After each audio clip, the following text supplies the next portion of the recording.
Hey everyone, and welcome. We're about to dive deep into the science of gratitude. And what we're going to uncover today goes way beyond just feeling good. We're talking about how you can actually, genuinely rewire your brain for the better. So let me ask you something. Have you ever tried keeping a gratitude journal? You sit down, you list the things you're thankful for, but you walk away feeling like you were just kind of going through the motions? If that sounds at all familiar, you are definitely not alone. And it turns out there's a real neurological reason why that very common practice often falls a little flat. You see, with new neuroimaging studies, we can literally peer inside the brain while it's working, and what they're revealing is pretty fascinating. The science shows that the way most of us practice gratitude might be missing the single most important ingredient for creating real, lasting change in our brains. To really get this, we first need to understand a basic principle of how your brain is wired. I want you to imagine it's like a seesaw, with two different systems constantly balancing each other out. Okay, so on one end of that seesaw, you've got your pro-social circuits. These are the ones that pull you toward connection, toward other people, toward new experiences. And on the other end, you have the defensive circuits. These are all about fear, withdrawal, and creating distance. A truly effective gratitude practice is like a lever that consistently tips this seesaw toward that pro-social side. And if you do it enough, you can actually change your brain's default setting. Now, the key player in this whole operation is a part of your brain called the medial prefrontal cortex. You can just think of it as your brain's context setter. It's the part that knows the difference between a genuine feeling and you just, checking a box. It can tell if you're doing something because you want to or because you feel like you have to. And this is exactly why that old saying, fake it till you make it, just doesn't work with your brain's wiring. You can't lie to your neural circuits. They know when an experience is the real deal.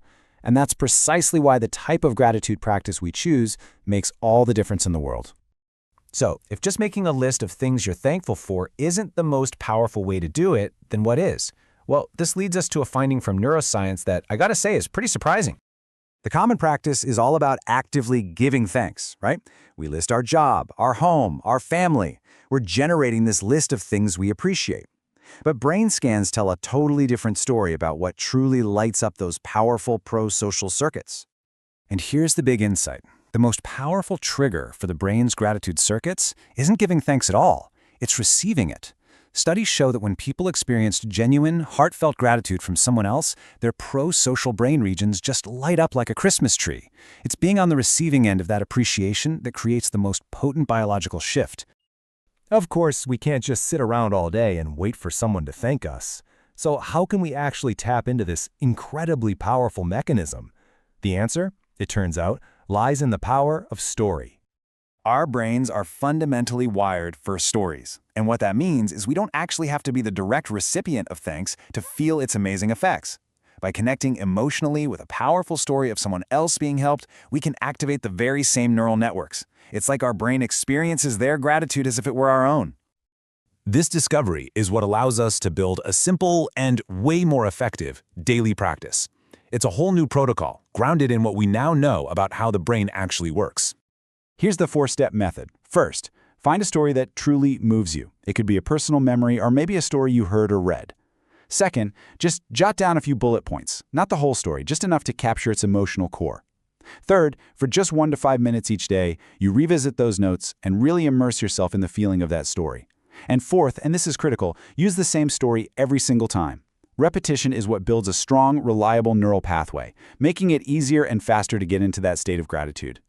And always remember, authenticity is everything. The research is crystal clear on this. The brain responds way more to the wholehearted intention behind the thanks than to the size of the gift or the action itself. It's that genuine emotional connection that really fuels this whole process. So what's the big payoff for doing this? It's so much more than just a temporary mood boost. We are talking about measurable, long-term changes in both your brain and your body. A regular practice has been shown to actually quiet down the brain's fear and anxiety centers. At the same time, it strengthens the pathways for motivation. But get this, on a physical level, it can lower key markers of stress and inflammation in your body. It even improves the connection between your brain and your heart. This isn't just a mental exercise, it is a full-body physiological transformation. So really, the question is no longer if you should practice gratitude, but how. By shifting from just making lists to truly immersing yourself in the feeling of receiving thanks, you can tap into its true biological power. The only question left is, What story will you choose to rewire your brain?